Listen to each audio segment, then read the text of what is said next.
Hello student, मैं SK. Singh आप सभी छात्र एवं छात्राओं का इनऑर्गेनिक केमिस्ट्री में वेलकम करता हूँ। इनऑर्गेनिक केमिस्ट्री में कोऑर्डिनेशन केमिस्ट्री के बारे में देखे थे, जिसमें पिछले लेक्चर में हम देखे थे आपका क्रिस्टल फील्ड थ्योरी के बारे में बताए थे। क्रिस्टल फील्ड थ्योरी में आपका क्रिस्टल फील्ड स्प्लिटिंग के बारे में बताए थे, टेट्राहेड्रल, स्क्वायर प्लेनर और ऑक्टाहेड्रल में कैसे होता है उसके बारे में बताए थे, स्पेक्ट्रोकेमिकल सीरीज के बारे में बताए थे,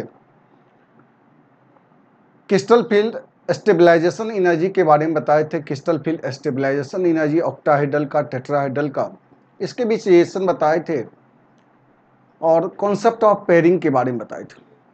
तो पिछले लेक्चर में यहाँ तक हम काम किए थे। आज के लेक्चर में आपका कोऑर्डिनेशन केमिस्ट्री का ये लास्ट लेक्चर है, जिसमें कलर प्रॉपर्टीज के बारे में जानेंगे, स्टेबिलिटी ऑफ कॉम्प्लेक्स कंपाउंड के बारे में जानेंगे, ऑर्गेनोमेटालिक कंपाउंड के बारे में जानकारी लेंगे, एप्लीकेशन ऑफ कोऑर्डिनेशन कंपाउंड के बारे में जानेंगे।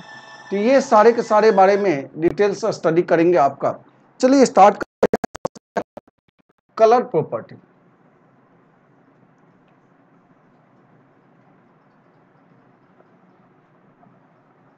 कोऑर्डिनेशन केमिस्ट्री का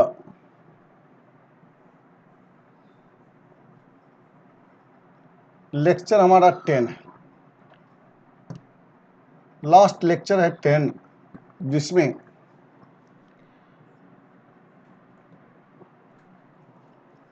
कलर प्रॉपर्टीज के बारे में बात करें।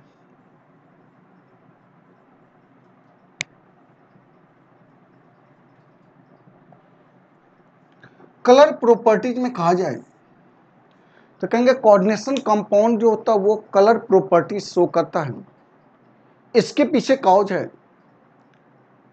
Due to unpaired electron and d transition.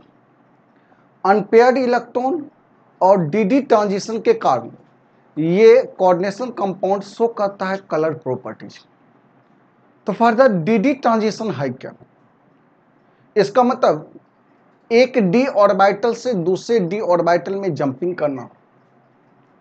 अगर T2G से EG में जंपिंग करेगा तो उसके लिए एनर्जी रिक्वायर्ड करके लोअर आपका डी ऑर्बिटल से हायर डी ऑर्बिटल में जाता है, जिसके कारण वो कॉम्प्लीमेंट्री कलर देता है। तो कलर प्रॉपर्टी सिंपली वे में दो बातें याद रखना।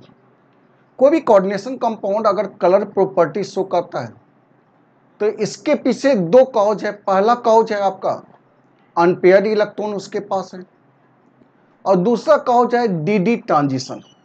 अनपेयर्ड इलेक्ट्रॉन और डी ट्रांजिशन के कारण coordination compound colour properties show करता है। तो कलर प्रॉपर्टीज में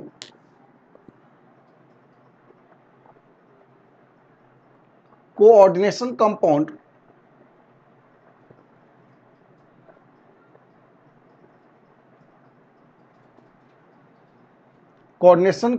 show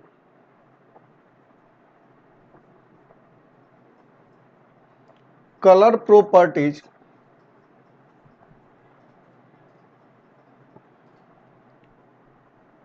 due to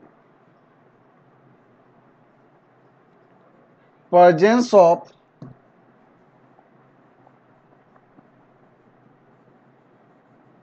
unpaired electron and d transition. Unpaired electron और डी ट्रांजिशन के कारण कोऑर्डिनेशन कंपाउंड शो करता है कलर प्रॉपर्टीज। तो देखो जी, कोऑर्डिनेशन कंपाउंड में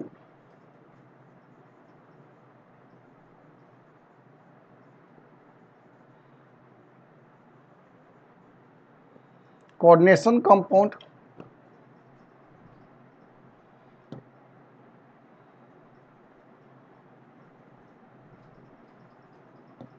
शो कलर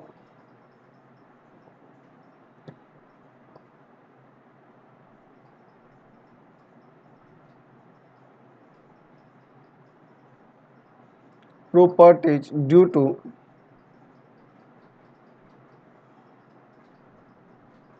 अनपेयर्ड इलेक्ट्रॉन,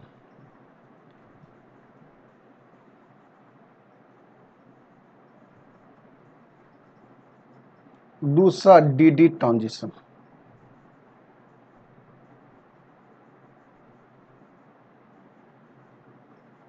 ये दो सेक्शन है, एक तो आपका अनपेयर्ड इलेक्ट्रॉन, दूसरा क्या होता है d transition. D transition unpaired electron तो आप जानते हैं,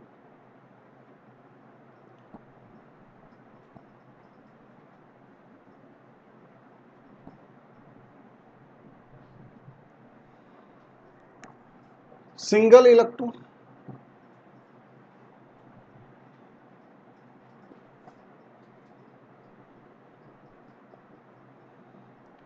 इन एन ऑर्बिटल, ऑर्बिटल के अंदर सिंगल इलेक्ट्रॉन है तो उसको हम कहते हैं अनपेयर्ड इलेक्ट्रॉन। दूसरा d transition,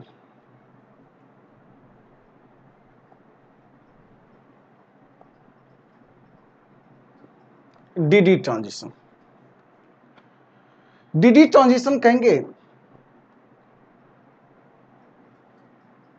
unpaired electron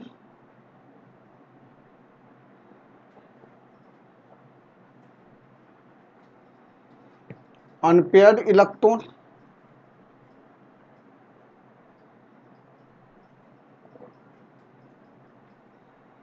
absorb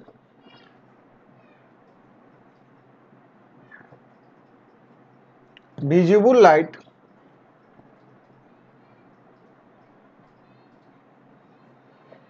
to jump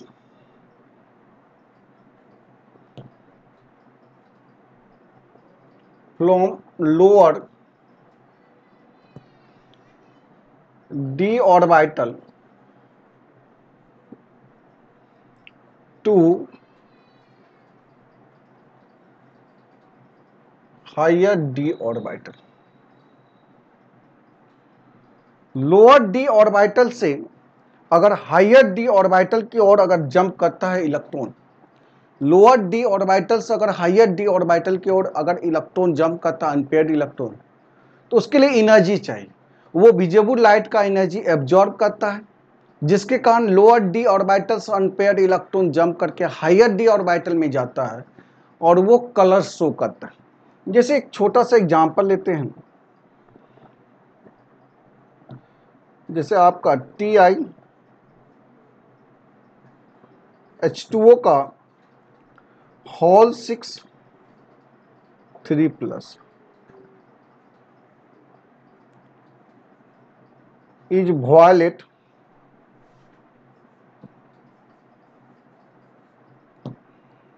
in color। ये वॉयलेट कलर का होता है, आखिर क्यों? एक्सप्लेन करना है क्रिस्टल फील्ड थ्योरी के अनुसार कि ये वॉयलेट कलर का होता है। तो जब देखो तो इसका ऑक्सीडेशन नंबर निकालेंगे तो ये तो वाटर है, वाटर का ऑक्सीडेशन नंबर 0 यानी +3 आना चाहिए, तो इसका मतलब टाइटेनियम पे +3। अब इसका इलेक्ट्रॉनिक कॉन्फ़िगरेशन लिखेंगे, यानी यहाँ पे इलेक्ट्रॉन हो जाएगा आपका स्कैंडियम टाइटेनियम 22 -3, ये तो 19, इसके लिए यूज करेंगे आर्गन 18 3d1। इसका मतलब डी में 1 इलेक्ट्रॉन है, यानी कहेंगे अनपेयर्ड इलेक्ट्रॉन।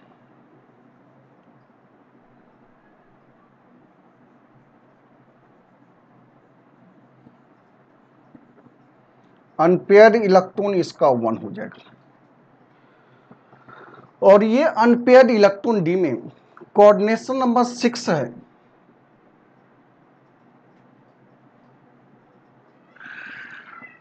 अगर कोऑर्डिनेशन नंबर 6 है,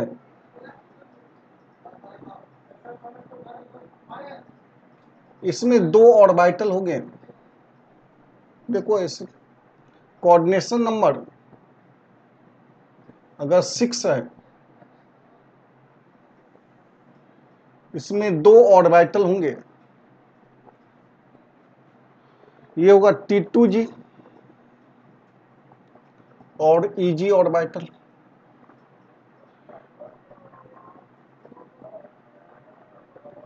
अगर d में एक इलेक्ट्रॉन है तो वो इलेक्ट्रॉन किस में होगा, तो कहेंगे T2g में इलेक्ट्रॉन होगा। Eg हमारा वैकेंट है। लोअर ऑर्बिटल हमारा T2g है, हायर ऑर्बिटल क्या है, Eg है। अगर ये एनर्जी को, विजिबल लाइट को अगर ये एब्जॉर्ब करता है, क्या करेगा, ये विजिबल लाइट को एब्जॉर्ब करके यहां से इलेक्ट्रॉन जंप करके यहां चला जाएगा। अभी इलेक्ट्रॉन T2g में है, बाद में इलेक्ट्रॉन किस में चला जाएगा, Eg में चला जाएगा, जिसके कारण ये कलर दे देता है, कौन सा कलर, वॉयलेट कलर देता है। तो जब देखो तो यहां पे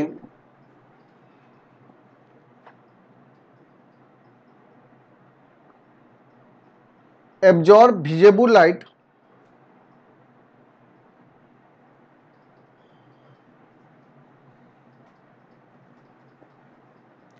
विजिबल लाइट को जब एब्जॉर्ब करेगा ये, तो अब यहां पे अभी T2g में 1 इलेक्ट्रॉन है,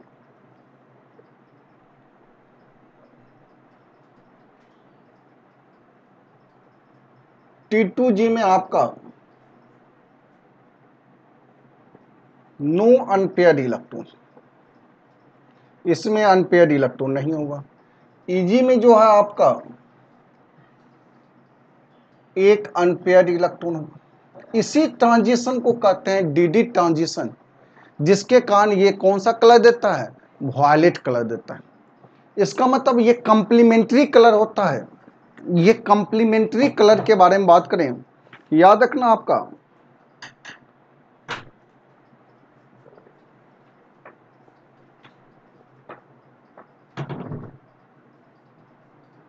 कंप्लीमेंट्री कलर, कंप्लीमेंट्री कलर के बारे में अगर बात करें तो कंप्लीमेंट्री कलर आपका याद रखना, रेड, रेड का कंप्लीमेंट्री कलर जो होता है आपका ग्रीन हो जाता है। रेड का कंप्लीमेंट्री कलर कौन सा होता है, ग्रीन। आपका विजिबल वायलेट का कंप्लीमेंट्री कलर येलो हो जाता है। ब्लू का कंप्लीमेंट्री कलर जो होता है आपका ऑरेंज हो जाता है। तो ये कंप्लीमेंट्री कलर को ध्यान रखना, ये कंप्लीमेंट्री।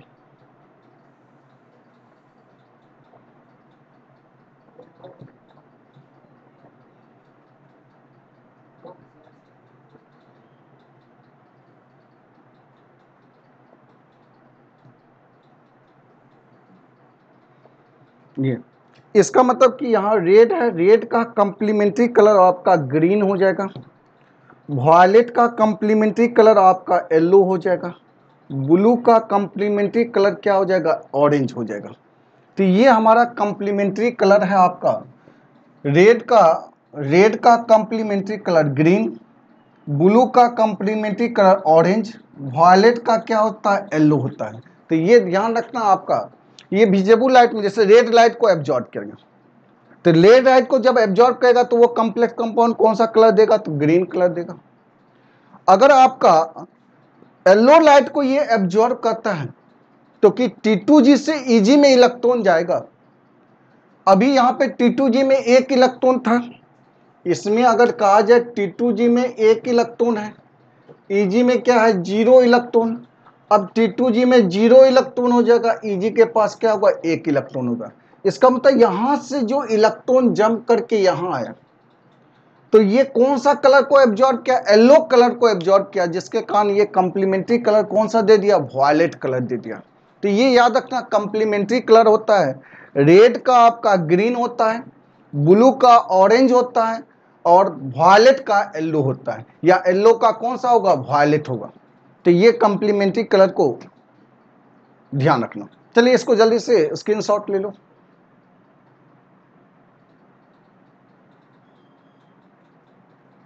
हो गया। चलिए एक बार फिर से देखिए, क्या हम कलर प्रॉपर्टीज के बारे में बता रहे थे। कलर प्रॉपर्टी देखो जी, complex compound colour property show करता है, कलर शो करता है, अनपेयर्ड इलेक्ट्रॉन होता है, इसलिए ये पैरामैग्नेटिक भी होता है, डायमैग्नेटिक भी होता है, कलर होता है, कलरलेस होता है। इससे पहले के लेक्चर में हम बताए थे, जब हाइब्रिडेशन आप निकाल रहे थे तो मैग्नेटिक प्रॉपर्टीज आप निकालते थे कि पैरामैग्नेटिक है या डायमैग्नेटिक, अनपेयर्ड इलेक्ट्रॉन से पता कर लेते थे, मैग्नेटिक मोमेंट निकालते थे, कलर है या कलरलेस है इसके बारे में जानकारी लेते थे। अब कहते हैं कि कॉम्प्लेक्स कंपाउंड अगर कलर प्रॉपर्टी शो करता है उसके पीछे काउज क्या है। तो दो काउज है, अगर कोई भी सब्सटेंस कलर शो करता है इसके पीछे काउज है अनपेयर्ड इलेक्ट्रॉन। तो कॉम्प्लेक्स कंपाउंड के पास, कॉम्प्लेक्स कंपाउंड में सेंट्रल मेटल के पास जो होता है अनपेयर्ड इलेक्ट्रॉन होता है, जिसके कारण ये कलर शो करता है। और ये अनपेयर्ड इलेक्ट्रॉन के कारण डी ट्रांजिशन होता है, शो करता है कलर, इसके पीछे काउज है अनपेयर्ड इलेक्ट्रॉन, और साथ ही साथ क्या होता है डी ट्रांजिशन। ये लिखे coordination compound show colour properties due to presence of unpaired electron and d transition. यानी coordination compound show colour properties due to किसके कारण, तो कहेंगे अनपेयर्ड इलेक्ट्रॉन और डी ट्रांजिशन। अनपेयर्ड इलेक्ट्रॉन कहते किसको है, तो single electron in an orbital, orbital के अंदर अगर सिंगल इलेक्ट्रॉन है तो उस इलेक्ट्रॉन को हम कहते हैं अनपेयर्ड इलेक्ट्रॉन। और डी ट्रांजिशन क्या है, तो कहेंगे कि लोअर ऑर्बिटल से अनपेयर्ड इलेक्ट्रॉन जंप कर जाता है हायर ऑर्बिटल में। जब विजिबल लाइट को ये एब्जॉर्ब करता है तो लोअर डी ऑर्बिटल से हायर डी ऑर्बिटल में जंप करता है, इसी को कहते हैं डी ट्रांजिशन। यानी लोअर डी ऑर्बिटल से हायर डी ऑर्बिटल में जंपिंग करने का केस है डी ट्रांजिशन। तो वही लिखे डी ट्रांजिशन में unpaired electron absorb visible light to jump from lower orbital d orbital to higher d orbital, lower d orbital से हायर डी ऑर्बिटल। जैसे एक एग्जांपल में टाइटेनियम है, वाटर है, 6 है +3 है।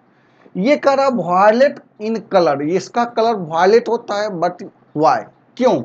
इसके पीछे कहो जो टाइटेनियम का अगर ऑक्सीडेशन स्टेट देख रहे हैं यहाँ पे इस कॉम्प्लेक्स कंपाउंड में टाइटेनियम का +3, इसका मतलब इसके पास टोटल 19 इलेक्ट्रॉन है। इसके लिए आर्गन 18 3d1, डी में 1 इलेक्ट्रॉन है, इसका मतलब अनपेयर्ड इलेक्ट्रॉन क्या है, 1 है। अनपेयर्ड इलेक्ट्रॉन है तो ये कलर शो करेगा।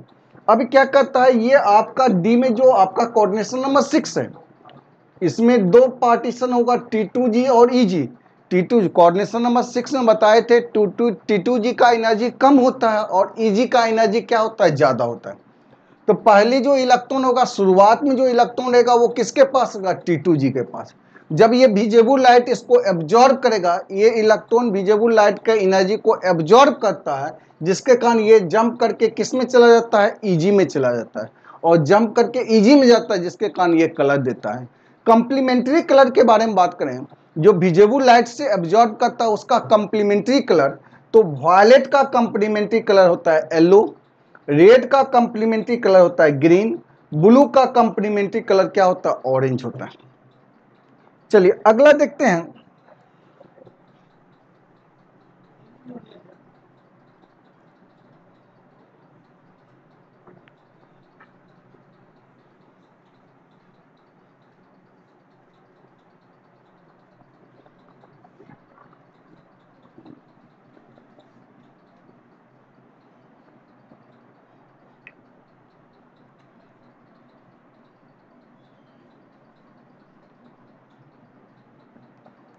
अगला determination of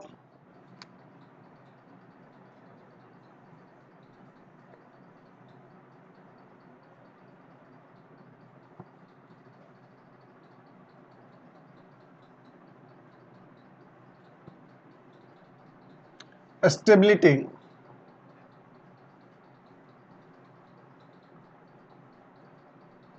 complex compound. Stability के बारे में बात करें, कॉम्प्लेक्स कंपाउंड का स्टेबिलिटी को कैसे डिटरमाइन कर सकते हैं। तो पहला है आपका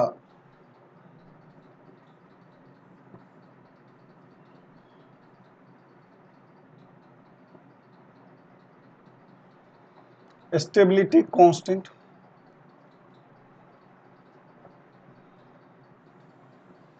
जिसको इंडिकेट करते हैं के से।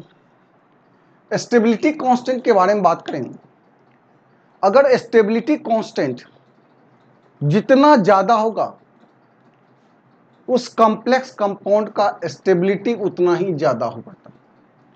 यानी stability of complex compound directly proportional होता है stability constant.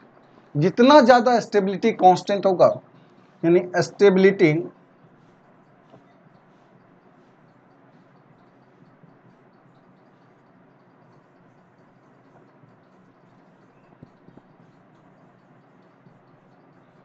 Stability of complex compound directly प्रश्न होता है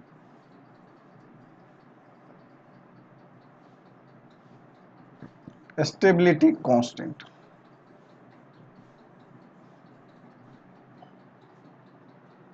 जैसे एग्जांपल में जा देखो, स्टेबिलिटी कांस्टेंट के बारे में बात करें, जैसे Cu+2 4NH3,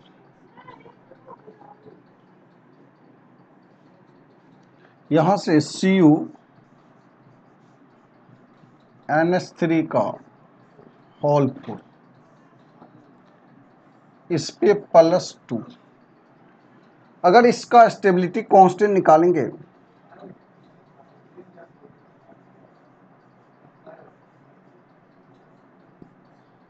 स्टेबिलिटी कांस्टेंट बराबर होता है कंसंट्रेशन ऑफ प्रोडक्ट बटे कंसंट्रेशन ऑफ रिएक्टेंट। प्रोडक्ट का कंसंट्रेशन बटे क्या होगा, रिएक्टेंट का कंसंट्रेशन। स्टेबिलिटी कांस्टेंट को हम K से इंडिकेट करेंगे, K बराबर, चलिए प्रोडक्ट का कंसंट्रेशन ऑफ CuNH3 होल 4 इस पे +2 बटे हो जाएगा concentration of Cu+2 concentration of NH3 power क्या हो जाएगा 4। यही है स्टेबिलिटी कांस्टेंट। तो जिसका स्टेबिलिटी कांस्टेंट जितना ही ज़्यादा होगा उसका स्टेबिलिटी उतना ही ज़्यादा होता है। दूसरा है आपका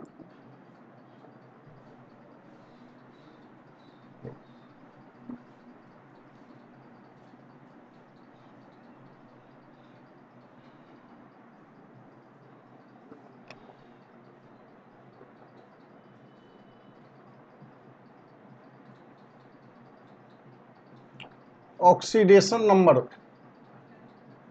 of central metal.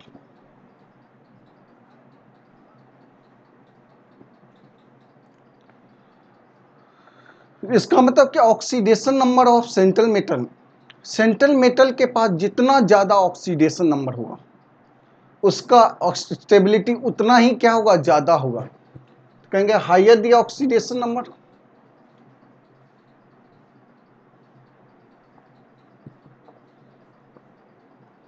On central metal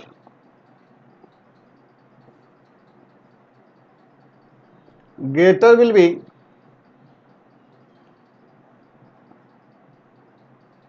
its stability, greater will be its stability। जितना ही ज्यादा ऑक्सीडेशन नंबर सेंट्रल मेटल का होगा उसका स्टेबिलिटी उतना ही ज्यादा। जैसे एक छोटा सा एग्जांपल लेते हैं, Fe, जैसे कहा जाए K3 FeCN का होल 6, दूसरा दिया हुआ K4 FeCN का होल 6।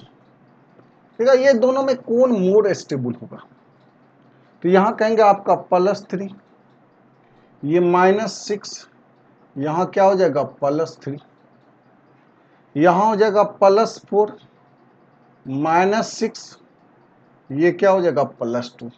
इसका मतलब यहाँ सेंट्रल मेटल पे ऑक्सीडेशन नंबर यहाँ +3 है, यहाँ ऑक्सीडेशन नंबर क्या है +2 है। इसका मतलब ये मोर स्टेबल होगा और ये क्या होगा, लेस स्टेबल होगा। तीसरा coordination number,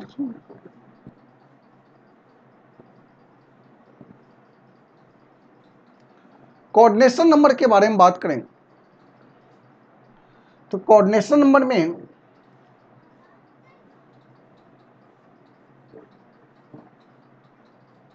stability of complex compound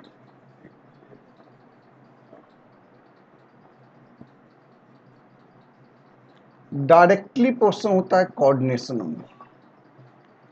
जिसका कोऑर्डिनेशन नंबर जितना ही ज्यादा होगा उसका स्टेबिलिटी उतना ही ज्यादा होगा। इसका मतलब कि कॉम्प्लेक्स कंपाउंड में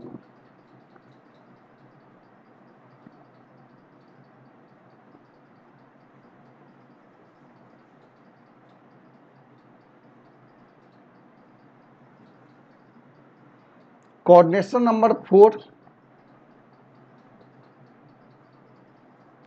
और कोऑर्डिनेशन नंबर आपका 6 होता है। 4 में भी दो टाइप से होता है,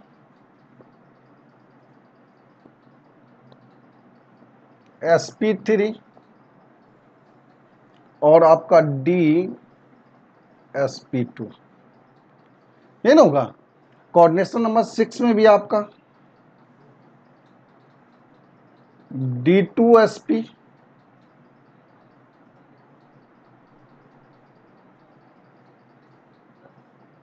d2sp3 या sp3d2, ये ना है। तो बताइए इस दोनों में कहेंगे कि ये हमारा लेस स्टेबल होगा और ये मोर स्टेबल होगा, ये हमारा मोर स्टेबल होगा और ये क्या होगा, लेस स्टेबल। कोऑर्डिनेशन नंबर 4 हमारा लेस स्टेबल होता है, कोऑर्डिनेशन नंबर 6 क्या होता है, मोर स्टेबल। तो कोऑर्डिनेशन नंबर 4 वाले जनरली लेस स्टेबल होते हैं, कोऑर्डिनेशन नंबर 6 वाले मोर स्टेबल होते हैं। कोऑर्डिनेशन नंबर 4 में अगर हाइब्रिडाइजेशन sp3 है और dsp2 है तो जनरली sp3 का लेस स्टेबिलिटी होता है और dsp2 है तो मोर स्टेबल होता है। और यहाँ पे d2sp3 है तो ये हमारा मोर स्टेबल है और sp3d2 है तो ये हमारा लेस स्टेबल। याद रखना जिसमें अनपेयर्ड इलेक्ट्रॉन की संख्या जितना ही कम होगा उसका स्टेबिलिटी उतना ही ज़्यादा होता है। जिसमें अनपेयर्ड इलेक्ट्रॉन की संख्या जितना ज़्यादा होगा उसका स्टेबिलिटी उतना ही कम होगा। अगला जो देखते हैं डी नंबर,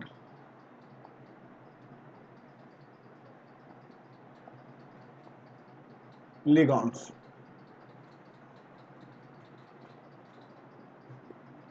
कहेंगे स्ट्रॉन्गर लिगॉन्स,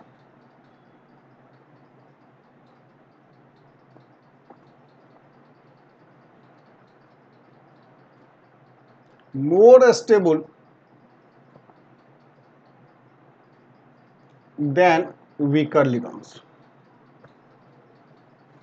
वीकर लिगॉन्स से स्ट्रॉन्गर लिगॉन्स जो होता है वो क्या होता है, मोर स्टेबल होता है। चलेटिंग लिगॉन्स,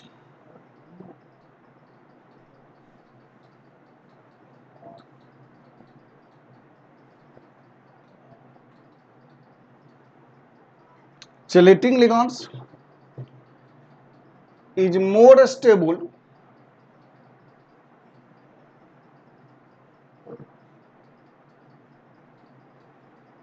than non-chelating ligands।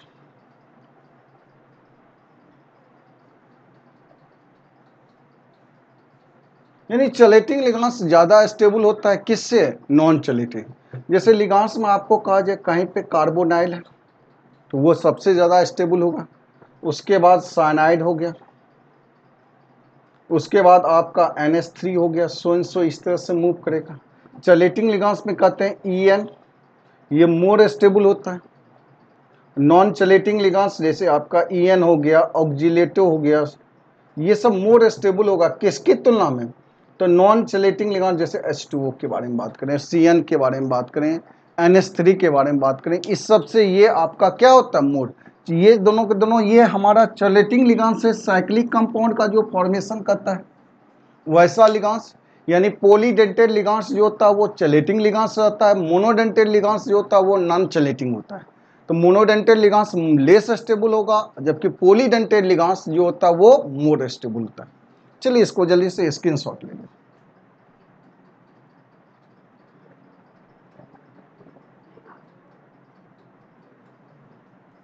हो गया, सारे स्टूडेंट का हो गया। तो ओवरऑल यही स्टेबिलिटी का है। अगला जो देखते हैं आपका ऑर्गेनोमेटालिक कंपाउंड के बारे में एक बार फिर से इसको समझ लो क्या काम कर रहे हैं। देखो जी, determination of stability of complex compound के बारे में बता रहे थे, और स्टेबिलिटी को डिटरमाइन करने के लिए टोटल 4 फैक्टर है। पहला फैक्टर स्टेबिलिटी कांस्टेंट, वो क्वेश्चन में गिवन रहेगा किसका क्या स्टेबिलिटी कांस्टेंट है।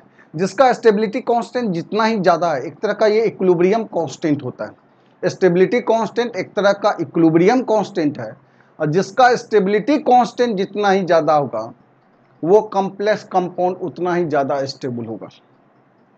स्टेबिलिटी कांस्टेंट डायरेक्टली क्वेश्चन होता है आपका स्टेबिलिटी का। तो स्टेबिलिटी कांस्टेंट कैसे निकालते हैं, तो प्रोडक्ट का कंसंट्रेशन बटे रिएक्टेंट का कंसंट्रेशन, जैसे इक्विलिब्रियम कांस्टेंट निकालते हैं उसी तरह से स्टेबिलिटी कांस्टेंट। दूसरा है oxidation number of central metal. Central metal का ऑक्सीडेशन नंबर जितना ही ज़्यादा होगा उसका स्टेबिलिटी उतना ही ज़्यादा होगा। या कहेंगे एटम का, सेंट्रल एटम का साइज जितना छोटा होता है उसका स्टेबिलिटी उतना ही आपका ज़्यादा होता है। तो स्टेबिलिटी कहीं न कहीं सेंट्रल एटम पे भी डिपेंड करता है, सेंट्रल एटम के ऑक्सीडेशन नंबर पे या साइज पे। तो वही लिखे, higher the oxidation number of central metal greater will be it's stability, उसका स्टेबिलिटी उतना ही ज़्यादा होगा। कोऑर्डिनेशन नंबर के बारे में बात करें तो कोऑर्डिनेशन नंबर जनरली 2 वाले, 3 वाले ये लेस स्टेबल होते हैं, 4 वाले मोर स्टेबल होता है, और 6 वाले जनरली उससे भी ज़्यादा स्टेबल होता है। लेकिन ये हार्ड एंड फास्ट रूल नहीं है, जनरल का कॉन्सेप्ट। जनरली के बारे में बात करें तो कोऑर्डिनेशन नंबर 4 वाले लेस स्टेबल होता है, और कोऑर्डिनेशन नंबर 6 वाले क्या होते हैं, मोर स्टेबल होते हैं। अगर कोऑर्डिनेशन नंबर 4 में भी आपका अगर हाइब्रिडाइजेशन sp3 है, टेट्राहाइड्रल और स्क्वायर प्लेनर, तो कहेंगे टेट्राहाइड्रल जनरली लेस स्टेबल होता है, ऑक्टाहाइड्रल जो होता है वो मोर स्टेबल होता है। लोअर स्पिन कॉम्प्लेक्स ऑक्टाहाइड्रल में, स्क्वायर प्लेनर हमारा क्या होता है, मोर स्टेबल होता है, और टेट्राहाइड्रल क्या होता है, लेस स्टेबल होता है। और ऑक्टाहाइड्रल में लोअर स्पिन वाले जो होता है वो मोर स्टेबल होते हैं, और हायर स्पिन वाले क्या होता है, लेस स्टेबल होता है। लिगांस में अगर स्ट्रॉन्गर लिगांस है तो वो मोर स्टेबल होगा, और वीकर लिगांस है तो वो क्या होगा, लेस स्टेबल होगा। अगर चलेटिंग लिगांस है तो मोर स्टेबल होगा, और नॉन चलेटिंग लिगांस है तो वो क्या होगा, लेस स्टेबल होगा। चलिए अगला लेक्चर देखते हैं, ऑर्गेनोमेटालिक कंपाउंड के बारे में देखते हैं।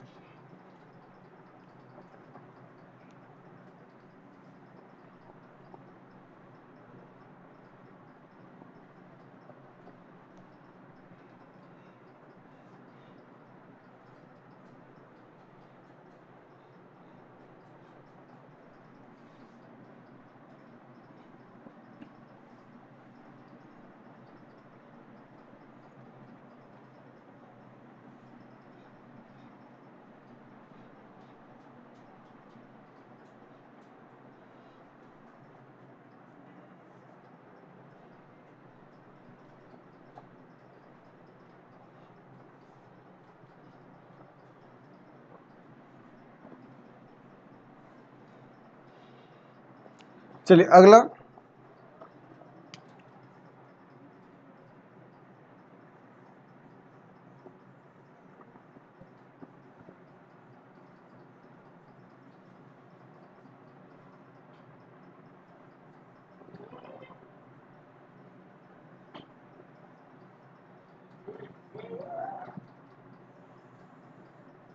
Organometallic compound. ऑर्गेनोमेटालिक कंपाउंड है क्या, तो कहेंगे वैसा टाइप का कंपाउंड होता है ऑर्गेनोमेटालिक कंपाउंड जिसमें carbon atom direct bonded with metal. नाम से स्पष्ट है, ऑर्गेनोमेटालिक कंपाउंड कहने का मतलब कार्बन एटम अगर डायरेक्टेड बॉन्डेड है मेटल से या मेटलॉइड से डायरेक्ट अटैच होता है कार्बन एटम, तो उस कंपाउंड को हम कहते हैं कौन सा कंपाउंड, ऑर्गेनोमेटालिक कंपाउंड। तो लिख लो, ऑर्गेनोमेटालिक कंपाउंड के बारे में लिखेंगे, the complex compound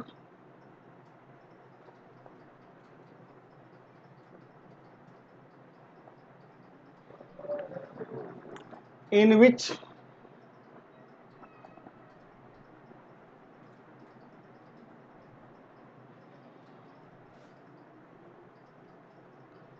carbon atom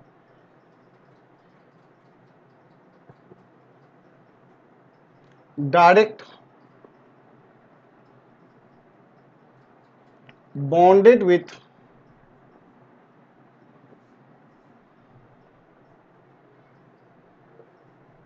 metal या metalloid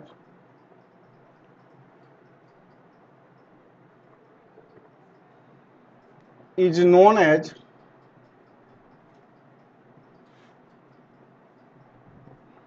क्या कहलाता है? ऑर्गेनो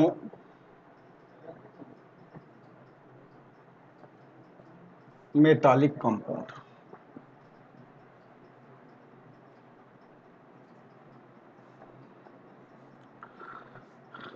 देखो जी, ऑर्गेनो मेटालिक कंपाउंड अगर है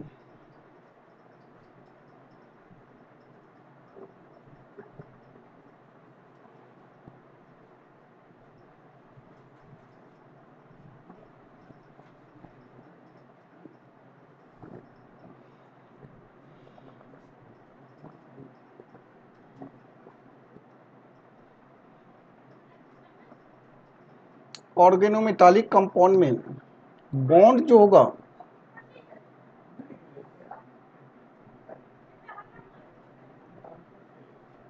कार्बन मेटल या कार्बन मेटलॉइड।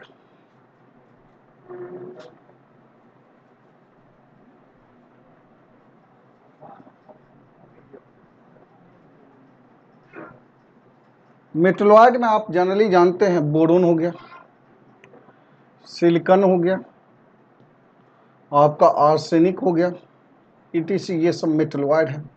तो मेटलॉइड के साथ कार्बन का अटैचमेंट हो या मेटल के साथ अगर कार्बन का अटैचमेंट होता है तो उस कंपाउंड को कहते हैं हम कौन सा कंपाउंड? Organometallic compound. देखो जी, ऑर्गेनोमेटालिक कंपाउंड आगे चल के कई टाइप में बांटा गया। टाइप ऑफ ऑर्गेनोमेटालिक कंपाउंड,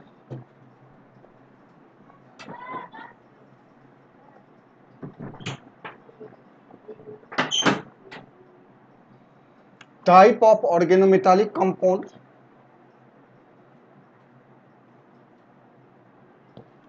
पहला ए में आता है sigma bonded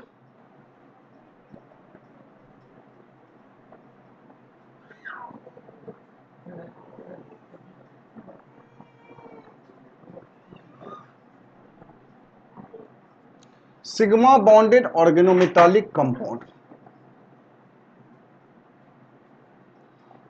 sigma bonded organometallic compound तो कहेंगे वैसा टाइप का, इसमें नाम से स्पष्ट है, कार्बन और मेटल के बीच में कौन सा बॉन्ड होगा? Sigma bond.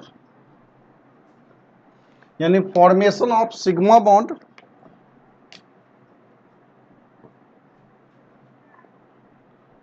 Formation of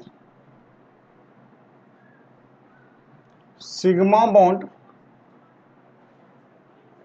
between carbon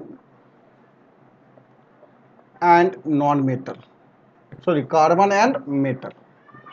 carbon और मेटल के बीच में अगर सिग्मा बॉन्ड का फॉर्मेशन होता है तो उसको कहते हैं सिग्मा बॉन्डेड ऑर्गेनोमेटालिक कंपाउंड। जैसे आपका एग्जांपल में RMgX, R अल्काइल ग्रुप है, इसी को कहते हैं गिगनार्ड रिएजेंट।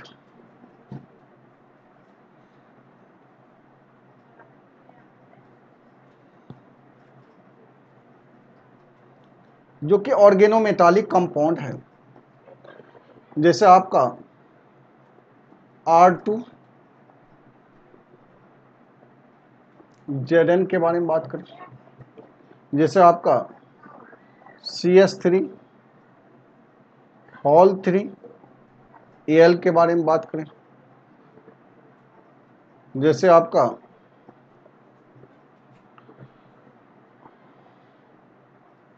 CH3 हॉल 3 AS के बारे में बात करें, ETC, ये हमारा डायमर फॉर्म होता है।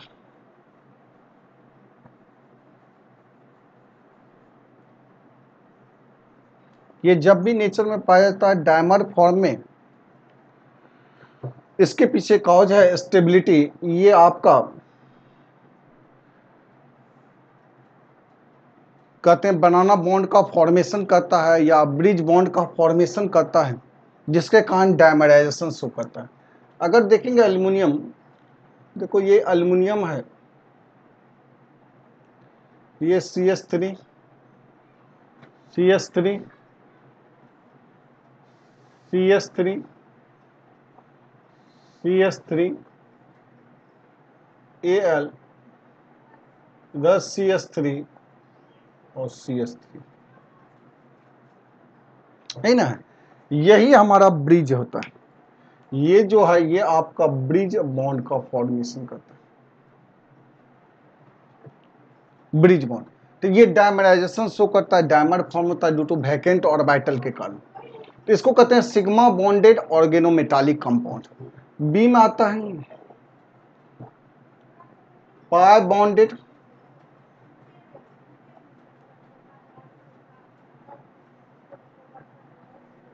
ऑर्गेनोमेटालिक कंपाउंड, फॉर्मेशन ऑफ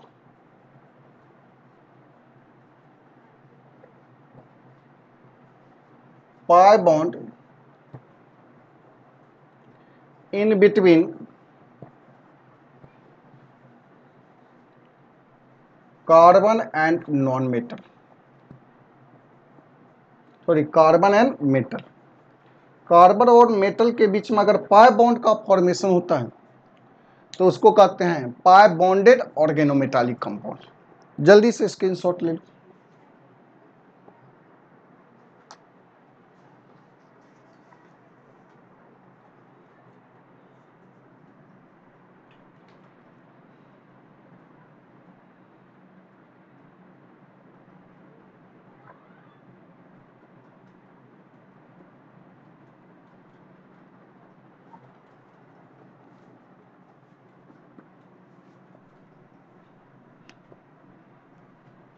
हो गया, चलिए इसको मिटाते हैं।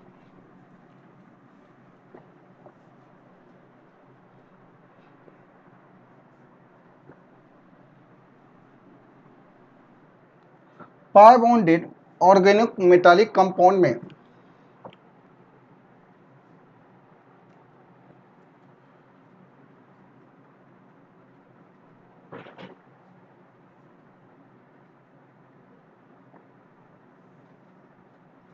ईटा एक्स का इंडिकेट करते हैं।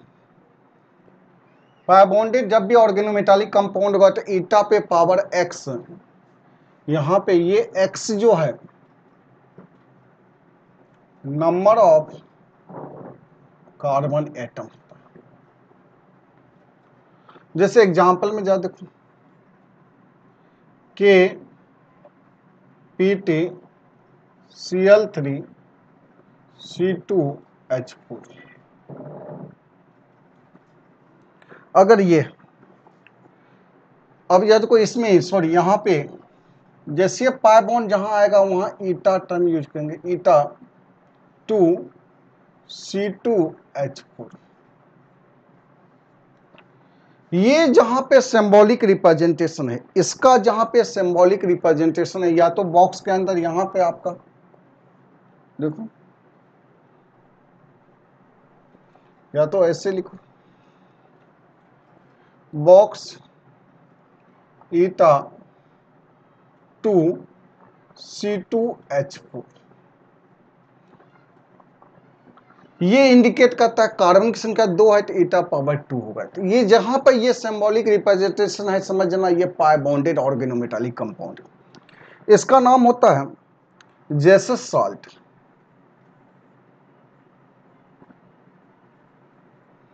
Jesus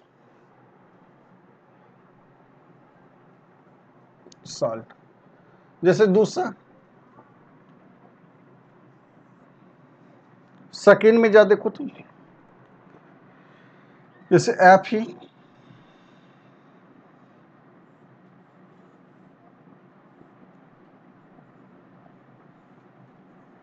C5H5,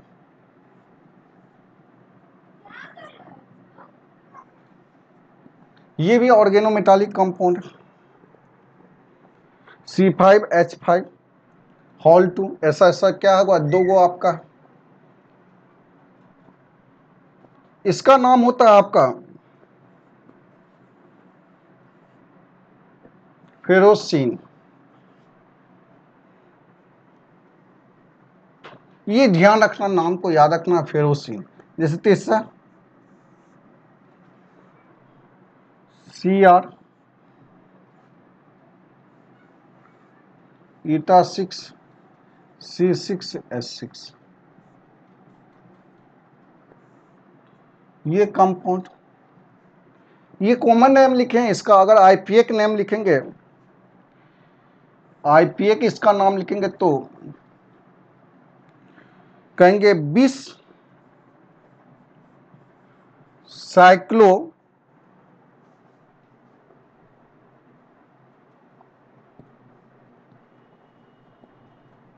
पेंटिनाइल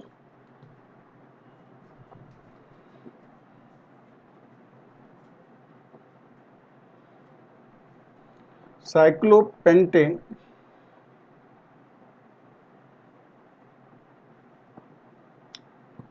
लाइडिनाइल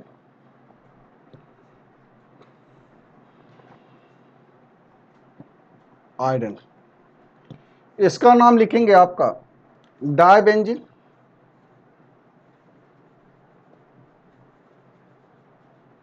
डायबेंजिन chromium. तो ये सब के सब आपका पाई बॉन्डेड ऑर्गेनोमेटालिक कंपाउंड होता है। जैसे इसमें एक स्ट्रक्चर अगर देखना है तो देखो, क्रोमियम का बना के दिखाते हैं, पाई बॉन्डेड ऑर्गेनोमेटालिक कंपाउंड।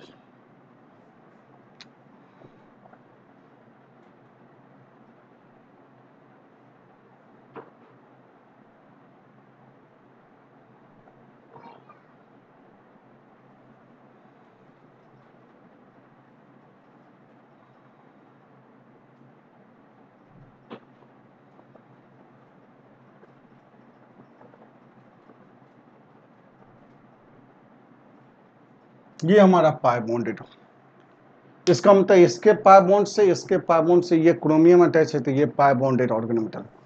चलिए तीसरा होता है सिग्मा पाई बॉन्डेड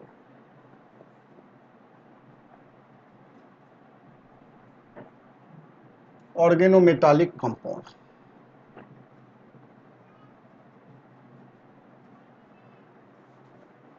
इसमें कहेंगे फॉर्मेशन ऑफ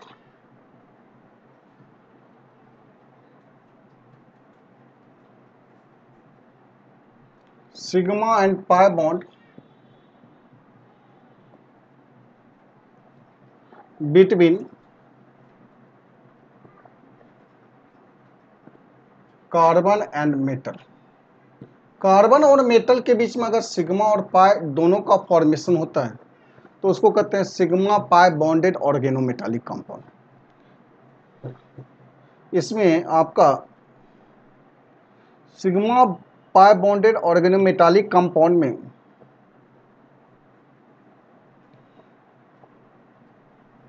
मेटल कार्बोनाइल आता है। जैसे एग्जांपल में NiCO का होल 4, जैसे आपका CrCO का होल 6। कार्बोनाइल कंपाउंड जहां भी रहेगा, मेटल कार्बोनाइल कंपाउंड, वो sigma pi bonded organometallic compound है। चलिए अगला क्या देखते हैं, सिग्निफिकेंस के अगर बारे में बात करेंगे,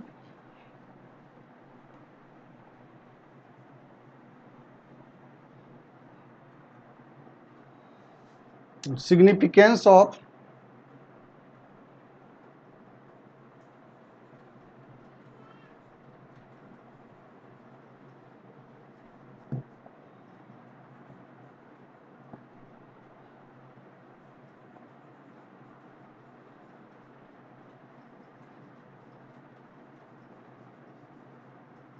क्या कॉम्प्लेक्स कंपाउंड का क्या सिग्निफिकेंस है। पहला,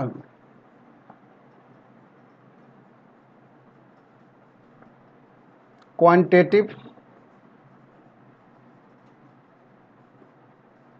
क्वांटिटेटिव एनालिसिस, चाहे वो ऑर्गेनिक कंपाउंड हो और इनऑर्गेनिक कंपाउंड का टेस्ट देता है आपका complex compound,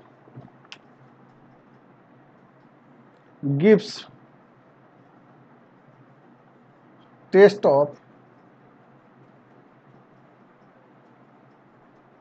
organic and inorganic compound.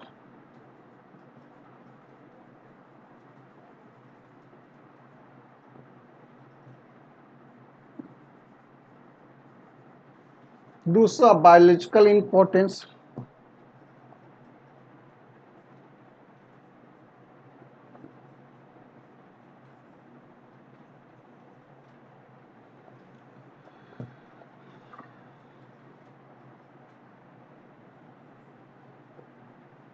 Haemoglobin के बारे में बात करें,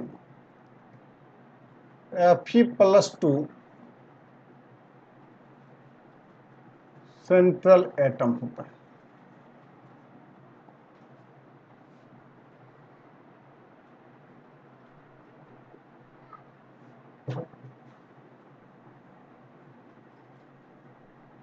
क्लोरोफिल के बारे में बात करें,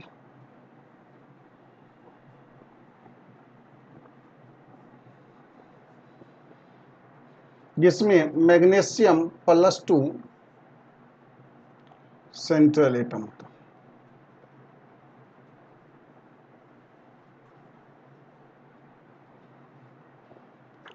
क्लोरोफिल आपका विटामिन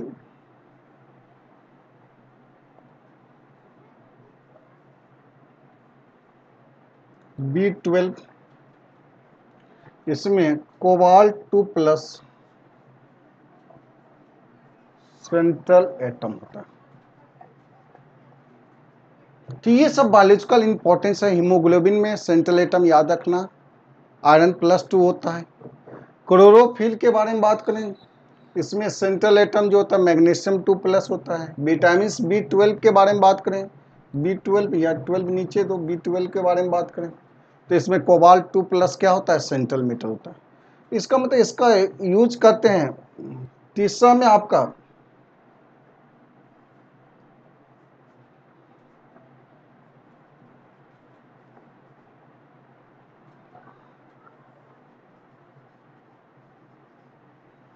फोटोग्राफिक में यूज करते हैं। चौथा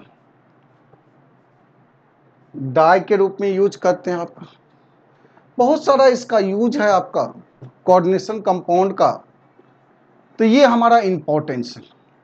तो जब देखो ये तो आपका ऑर्गेनोमेटालिक कंपाउंड और बायोलॉजिकल इंपॉर्टेंस के बारे में देखिए, ये आपका लास्ट पॉइंट है। यहाँ पे कोऑर्डिनेशन केमिस्ट्री आपका समाप्त होता है। आपका डिस्कशन क्लास जो है जूम ऐप पे एनसीईआरटी का देखेंगे, कोऑर्डिनेशन केमिस्ट्री का आपका डिस्कशन क्लास देखेंगे। NCERT A to Z zoom app पे आपका काम कर देंगे। तो आज का क्लास यहीं रहने दो, इसको स्क्रीनशॉट लीजिए और अगले चैप्टर्स में फिर से मुलाकात करेंगे। अगले वीडियो में आपका कोऑर्डिनेशन कंपाउंड के बाद मेटलर्जी के बारे में स्टार्ट करेंगे। तो नेक्स्ट वीडियो में हम मुलाकात करते हैं मेटलर्जी से। धन्यवाद, जय हिंद।